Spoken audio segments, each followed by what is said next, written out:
जिन्नात का चुंगल। किस्त नंबर 12। जैसे ही छड़ी उसके जिस्म से टकराती, उसके मुंह से करबनाक चीख निकलती।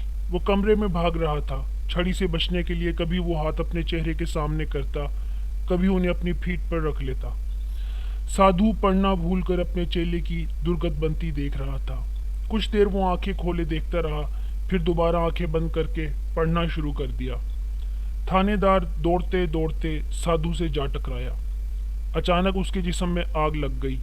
वो किसी ज़िबा होते बकरे की तरह डकराया और ज़मीन पर गिर पड़ा। आनन फानन आग ने उसे पूरी तरह घेर लिया। कमरे में गोश्त जलने की चरांद फैल गई। उसके मुंह से दिलखराश चीखें निकल रही थीं। साधु उसे बेबसी से जलता हुआ देख रहा था। वो अपनी जगह बिल्कुल मुंजमद हो गया था। गोश्त जलने की बदबू नाकाबिले बर्दाश्त हो गई थी। मैं बुरी तरह खांस रहा था। थानेदार के मुंह से अब कराहें निकल रही थीं। चंद लम्हों के बाद वो साकत हो गया। उसका धुआं देता जिस्म बेजान पड़ा था। साधु ने अपना हाथ हवा में बुलंद किया और थानेदार की तरफ देखकर झटक दिया, लेकिन वो हर किस्म की मदद से बेनियाज हो चुका था। कमरा गोश्त की चरान से भर चुका था।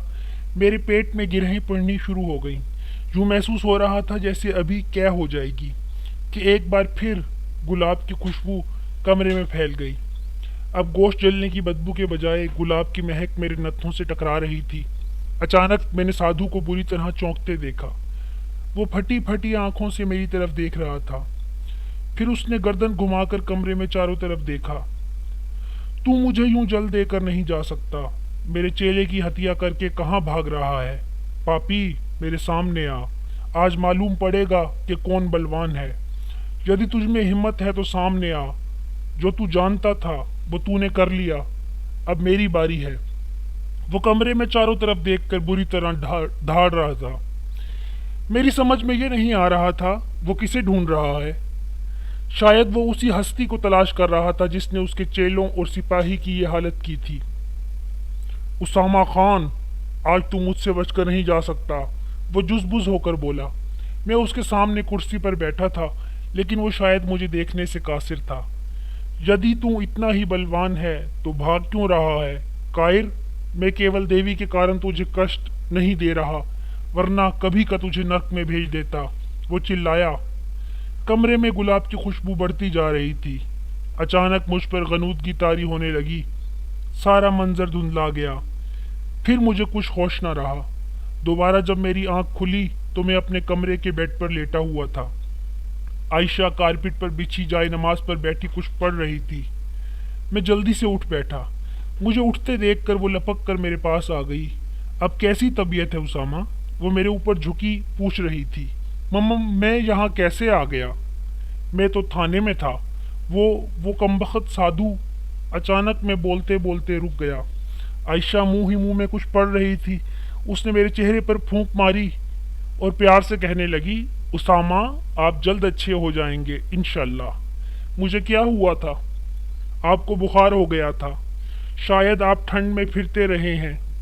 जब मौसम बदलता है तो बेहद एहतियात करना पड़ती है। आप तो अपनी सेहत की तरफ से बिल्कुल बेपरवाह हो जाते हैं। वो प्यार से मेरे बालों में उंगलियां फेरने लगी।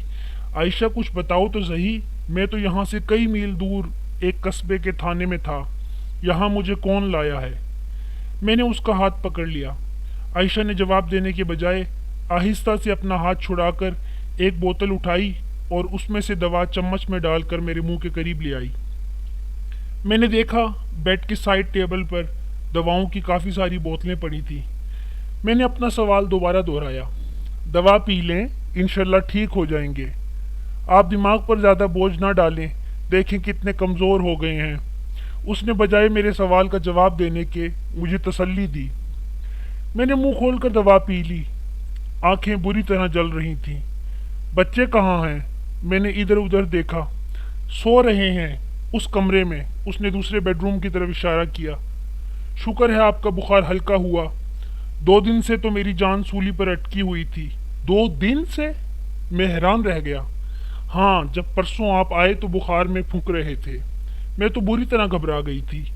अल्लाह भला करे प्रोफेसर साहब का। उसी वक्त डॉक्टर को ले आए। उसने टेम्परेचर चेक किया तो 105 था। وہ بھی پریشان ہو گئے اور آپ کو ہسپتال لے جانے کا مشورہ دیا۔ ہم لوگ فوراً آپ کو ہسپتال لے گئے۔ آپ پورے 2 دن بے ہوش رہے، کسی طور آپ کا بخار نہیں اتر رہا تھا۔ ساری رات سسٹرز آپ کو ٹھنڈے پانی کی پٹیاں کرتی رہیں۔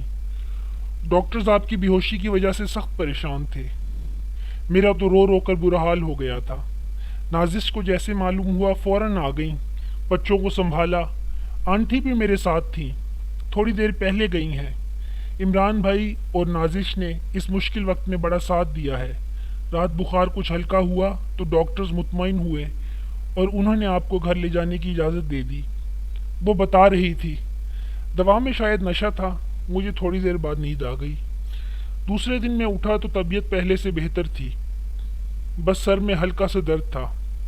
میں نے آنکھیں کھول کر دیکھا تو عائشہ میرے پاس ہی کرسی پر بیٹھی سو رہی تھی۔ نہ جانے وہ بیچاری کتنے دنوں سے نہیں سوئی تھی۔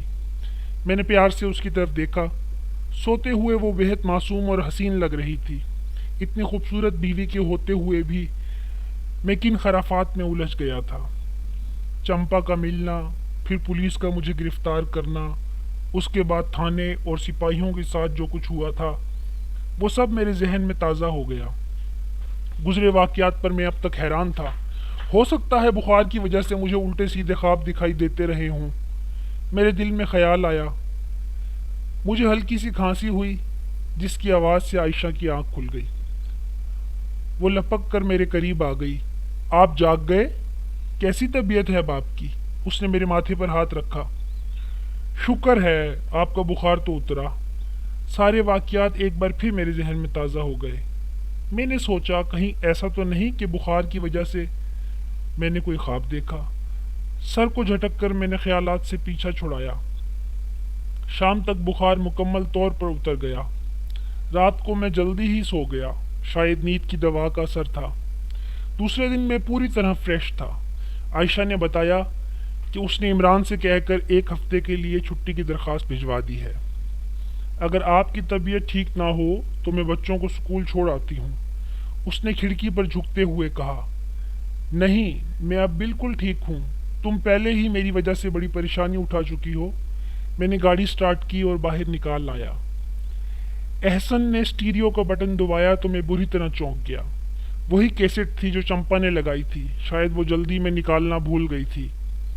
کیا وہ سب کچھ حقیقت تھا جسے میں بخار کی حالت کی وجہ سے خواب سمجھ رہا تھا؟ میں نے جلدی سے ہاتھ بڑھا کر ٹیپ بند کر دی۔ بابا، آپ نے ٹیپ کیوں بند کر دیا؟ احسن نے دوبارہ ٹیپ کی طرف ہاتھ بڑھاتے ہوئے پوچھا۔ بیٹا، صبح صبح گانے نہیں سنتے۔ میں نے بات بنائی۔ اتنے میں ان کا اسکول آ گیا۔ وہ مجھے خدا حافظ کہہ کر بھاگتے ہوئے اسکول میں داخل ہو گئے۔ آیت کا پانی والا فلاسک گاڑی میں رہ گیا تھا۔ میں نے سوچا اسے دے آؤں۔ جیسے ہی میں نے فلاسک اٹھایا، میری نظر انگوٹھی پر پڑی جو سیٹ کے آگے پائیدان پر پڑی تھی۔ یہ انگوٹھی چمپا کی انگلی میں تھی۔ میں سن ہو کر رہ گیا۔ جلدی سے انگوٹھی اٹھائی اور اسے غور سے دیکھنے لگا۔ دیکھنے میں انگوٹھی کافی قیمتی نظر آ رہی تھی، لیکن غور کرنے پر پتہ چلا آرٹیفیشل ڈائمنڈ ہے۔ میں نے انگوٹھی کھڑکی سے باہر پھینک دی اور گھر کی طرف روانہ ہو گیا۔